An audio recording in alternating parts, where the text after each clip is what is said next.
The issue on which our show has most focused over the last year or so has been the relentless assault on free speech after October 7th. It resulted in all sorts of executive orders in the United States purporting to ban criticism of Israel or activism against it, the shutting of pro-Palestinian groups on campuses, even the shutting of TikTok, as one very prominent senator admitted over the weekend. That was the true impetus for shutting down TikTok in the United States, was that it was perceived to permit too many criticisms of Israel. Meanwhile, throughout Europe, the targeting of Israel critics and pro-Palestinian activists, particularly people engaged in activism against the Israeli war in Gaza, has been even more severe. And while it's taken place throughout Europe, undoubtedly the country where it has been most extreme is Germany, which has furnished immense amounts of arms to Israel that it used to bomb and destroy Gaza, and therefore has a very intent motive to prevent anyone from claiming that those are war crimes or genocide, because it would make Germany complicit. And there's been all sorts of attacks on free speech. As J.D. Vance mentioned when he went to the Munich Security Conference, that we didn't mention this particular strain, even though it's the most common. And James Jackson is an independent journalist and broadcaster from the United Kingdom who is based in Berlin. He hosts Mad in Germany, a current affairs podcast. He has previously covered news and business and culture in Germany and Central Eastern Europe for publications like the BBC, Sunday Times, and Time Magazine, and he has really become one of my top 2 or 3 go-to sources for understanding events in Germany, and particularly these assaults on free speech. And we are very delighted to welcome him to his debut appearance on System Update. James, it's great to see you. Thanks so much for taking the time to talk to us. I know it's late there. Hi, Glenn. Thanks so much for having me on here. Long-time reader and follower of yours. So really great that you've picked up the free speech cause in Germany, particularly because it's not something that has got very much attention until, of course, the Vice President of the United States brought it, and 60 Minutes as well, brought it to the world's attention. But it's been something I've been trying to get the message out on for a while. So I'm happy that it's gone global. But as you said, the most egregious attacks on free speech, J.D. Vance did not mention, and that is the assault in Israel. I think we understand why. Politics plays a very important role in this. Right. Sometimes politicians do constructive or positive acts, take constructive and positive steps, even if it's always not for the best motives. And who knows, J.D. Vance is politically constrained. I've never heard him defend or demand censorship of pro-Palestinian activism, but in any event, he certainly did end up generating a lot more attention to this issue. Now, I want to just step back for a minute from current events taking place in Germany, which we'll get to in a minute, including what happened today at this film festival. I think one of the very first articles I ever wrote when I became a journalist or a blogger back in 2005, 2006, was precisely about the fact that there is a vastly different tradition in Western Europe when it comes to perceptions of free speech than there is in the United States. Sort of like one of the few unifying views in the United States was, at least until recently, the idea that even the most horrendous political views are permitted to be expressed. The state can't punish you for them. And I remember what prompted my article was a conviction in Austria of the British historian David Irving for having engaged in revisionism and denial of the Holocaust. He was criminally convicted, sentenced to a prison term. And I essentially wrote that, these things are unimaginable in the United States, but they're common in Europe. And in Germany in particular, after World War II, you could even say for understandable reasons, there emerged these restrictions on speech, particularly when it came to denying the reality of the Holocaust, its magnitude, trying to revise what happened, as well as praise for Adolf Hitler and the Nazi Party and the Nazi ideology. And so you started off with this kind of exception to free speech justified by these extreme events of World War II. And they've obviously, as we're seeing now, have expanded aggressively, as censorship usually does. That's its trajectory. It starts off justified by some extreme event that people can get on board with. And then before you know it, it's a power that is being used all over the place. So can you describe the evolution of censorship powers in Germany after World War II and kind of how they ended up being so expansive?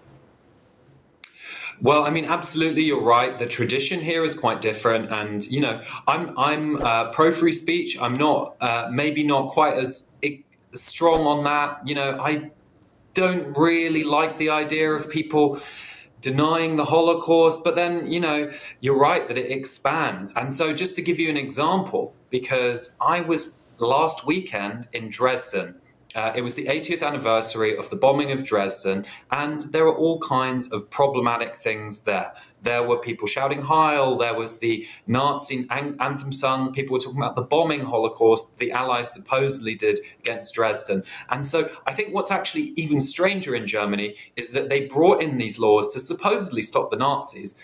And the neo-Nazis and revisionism and all of these terrible things, but they haven't used it against them because the Nazis have realized it's very easy to avoid. They know the trigger words, they know what they can avoid saying, and they just adapt their message. So these laws don't work.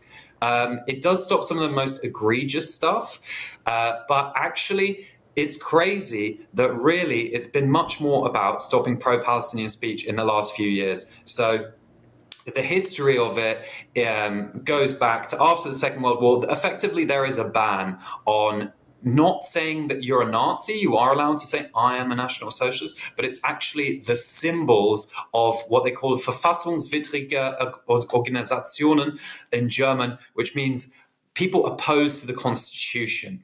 Now, that basically means you can't show the swastika, whatever you think of that. But then they've expanded that in recent years to include Hamas as an anti-constitutional organization. And what they've done legally, they've said that the slogan, from the river to the sea, Palestine will be free, is a Hamas slogan, so that it's actually prosecuted under the same laws as showing the swastika. So the thing is, it's not a Hamas slogan. Multiple courts have said it's not a Hamas slogan, but the police still treat it as a Hamas slogan in Berlin, especially, which has been like a kind of burning point for this issue because there's such a big, it's the German capital, and there's also a huge Palestinian population. I think the biggest outside of the Middle East. So the Nazis have realized, or the neo-Nazis have realized, they can play the game, they can test the waters every so often, but actually they're quite happy with how things are because ultimately, and I'm working on a long piece about this at the moment, hopefully, which should be released before the election, they've realized they can use the laws which initially came in to stop neo-Nazism against Muslim groups, Muslim minorities, effectively, promoting the agenda of the Nazis of excluding Muslims and supporters of Palestine, many of whom are Jewish, leftist, exactly the kind of people that the Nazis don't like. They can use the anti-Nazi laws for them. And I don't think it's just them. The entire center, much of the center and even the left of German society has gone along with these attacks. I mean, we're in the middle of an election campaign. To bring it to current events, all of these events at film festivals, activist events have happened, and the left party, which is surging right now, has said nothing about it. As at least the leadership, at least the people in Berlin, we've had some minor politicians from it, but really free speech is not an issue for the left here. It's an issue for the center-right, but even then, it's not about Palestine. There's this big, gaping Palestine-shaped exception. Well, I want to delve into that a little bit because I suppose, in a way, there's always been an irony to the fact that after World War II, Europeans decided that the way they would make amends for the Holocaust would be by vehemently supporting the state of Israel, because the whole idea of the state of Israel was, we have all these Jews here, they are stateless, they're refugees, we need some place for them to go, and they need to go somewhere to be safe into their own place, and so we're not going to give them any part of Europe as compensation. We're just going to send them to the Middle East, take the land from the Palestinians who are there and create the state of Israel and then vehemently support it. And that's what Germany has done. So I suppose, and I'm interested in hearing your views on this, that one of the ways Germany in particular thought they were making penance to Jews for the treatment in World War II and the Holocaust was by becoming vehement supporters of the state of Israel. And yet now what you see, and you alluded to this in your answer, is there are huge numbers of Jews all over the world and in Germany who are among the leading critics of the state of Israel. Here in the US with all these campus protests, a lot of the leaders and the participants were Jewish students, despite how they got depicted as kind of anti-Semitic mobs. There were all sorts of Jews throughout these protests. And one of the warped things to watch in Germany has been watching Jewish critics of Israel, German Jews on the left, being attacked or arrested or harassed by the German police because of the expression of their views. How is this reconciled in Germany that somehow the penance for World War II and the Holocaust to support the state of Israel, and sometimes that might even manifest in harassing or arresting German Jews for saying what they believe? It's a really good question. I think it's a shame, really, that the lessons of the Holocaust for Germany seem to have become, we need to give the Jews a state and arm it heavily. Out of all of the lessons you could learn, it seems like that's the one that's stuck. But a lot of it actually, I think, comes down to this reconciliation, this question of shame for the Germans, or what's commonly referred to as guilt. Obviously, I think that causes some kind of bizarre psychological issues. And you have many cases of Germans where they convert to Judaism coming from a Nazi family, and then they go into the synagogue and they try and reorganize the synagogue. So there's definitely some kind of psychodrama in there. And that's what I talk about a lot on my podcast, Mad in Germany, Mad, because it's a really mad country in some ways with a lot to offer the world and teach the world. But sometimes they really need to step back and think, what's going on? What makes me, as a German, feel like I can defame a Jewish person who may have ran away and escaped, that may be descended from Holocaust survivors, as an anti-Semite? And this word carries weight in Germany for good reason. And yet police, government officials, and of course Zionist actors, many of whom are funded by the state of Germany, throw it around with abandon, they just say, well, Jews can be anti-Semitic. I think it's a very proud intellectual culture with a lot of the best philosophers in the world come from Germany. And so they can almost talk themselves into anything. And so they can talk themselves into believing that, Jews are anti-Semitic, but Germans are not. And it's almost a redemption tale. It has some very Protestant religious elements, which is strange because it's not that a religious society. But I think it's given an easy answer. Germans want to feel like they're the most loyal to Israel, more loyal than the Jews themselves. And that, of course, is really perverse when you're watching it. I mean, just to give an example of this sort of legalism, and how Jewish activists have been harassed and arrested, less than Arab and Palestinian activists, it has to be said, but still. Very sweet, older Israeli women go to the protests. Berlin is actually a bit of a hub for leftist Israelis. They run away from what they see as probably fascism in their own country. They come here, they might complain about, what they see as a genocide happening in their name. They hold a sign up that says, another Jew for a free Palestine, which is pretty innocuous, if you ask me. And the police will come up to them and take that from them, detain them, question them. And you ask why, and it's like, well, they think that another Jew for a free Palestine coming from this nice old Jewish lady could mean we will kill another Jew to free Palestine. So it's just this obsessive bad faith interpretation of, the worst interpretation possible. From the river to the sea, Palestine will be free, for example, as a quote. And you'll notice that I keep doing this quotation marks because I don't want to be arrested for saying this phrase, which has been really the focal point for most of the censorship in Germany. I'm a journalist. I don't say slogans anyway, but really, this slogan has become, for Germans, almost a new Auschwitz. You can't say that because you're saying you want to kill every Jew between the land of Israel, between the Mediterranean Sea and the River of Jordan. It's like, no, that's not what people mean. They mean a variety of different things, as the courts have thankfully found here. But it's this obsessive bad faith interpretation of the worst way of interpreting everything that you use to argue. So, to talk about Francesca Albanese, the UN special reporter for the Palestinian territories. Let me stop you there because I do want to get to what happened today, but I just want to spend a little bit more time on the context and the understanding of German history and politics that led us to this point. Because as I think you know, I think I mentioned to you, I became very enamored of German culture and German intellectual history in college. I intensively studied German. I was obsessed with German philosophy and German writers, like a lot of people have become. Spent a lot of time in Germany, especially in Austria, for a variety of reasons.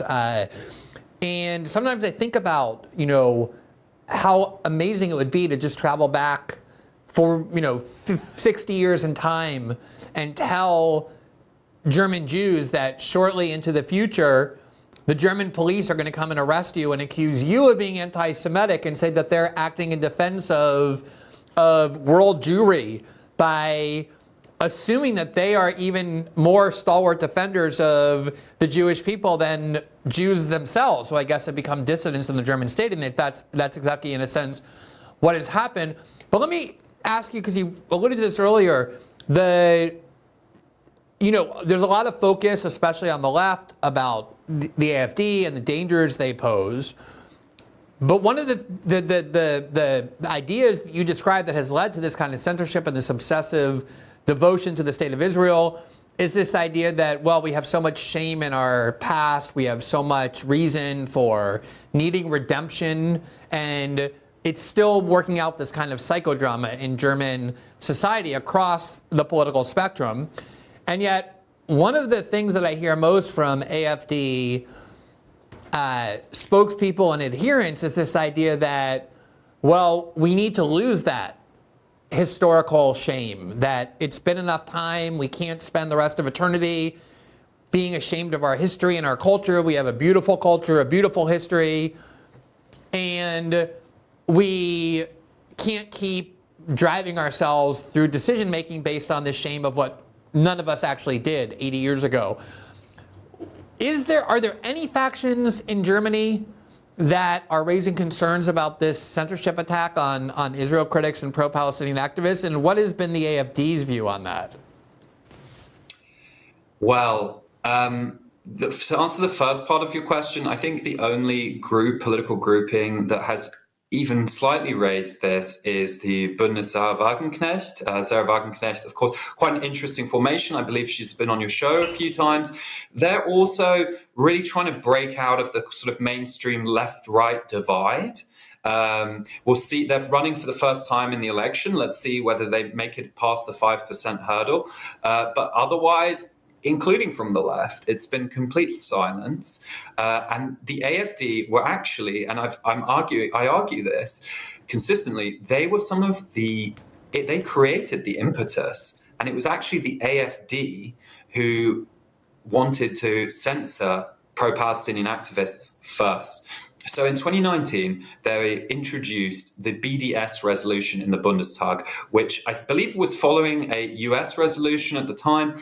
And they said, we want to ban BDS because it's anti-Semitic. And they explicitly said this in the proposed law or proposed resolution, because it comes from anti-Israel and anti-Semitic Arab groups. So they really had the Arabs in their crosshairs from the beginning with that. And what happened was a freak out among the German political class, because they all scrambled around and they said, we can't have the AfD doing more to fight anti-Semitism than us. So what happened then is every single party except the AfD and the left, which then Sarah Wagenknecht was a senior member of, they got together and they drafted a slightly watered down resolution which didn't explicitly mention the anti-Arab racism part.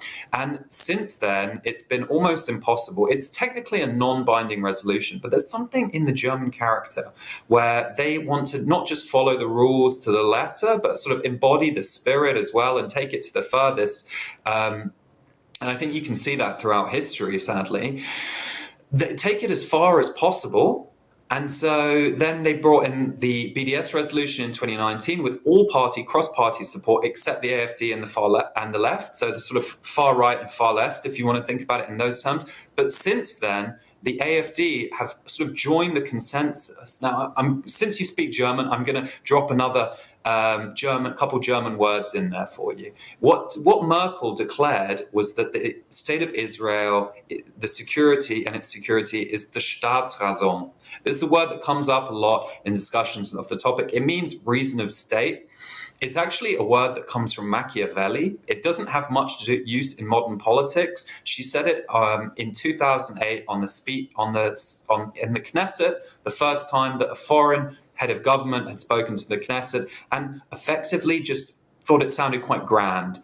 But then this word took on a life of its own and influenced German politics. And they really thought, we've got this grand word. It's not just that we support Israel. They're not just our ally. Their security is almost the reason for our existence. So, in the world of diplomacy or foreign policy, having another state as the reason for your state is very strange, very unique.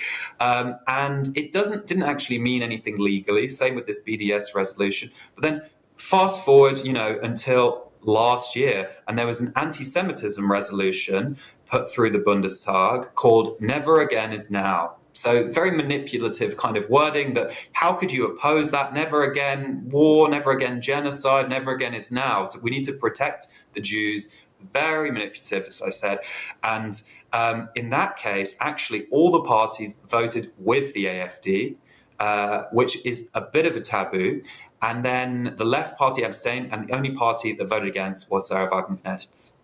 Yeah, it's similar to the United States Congress. They don't actually describe the purpose in the terms that Merkel did, but effectively sometimes it seems like they do. And similar to the Germany, it's the one thing that can unify every part of American political culture.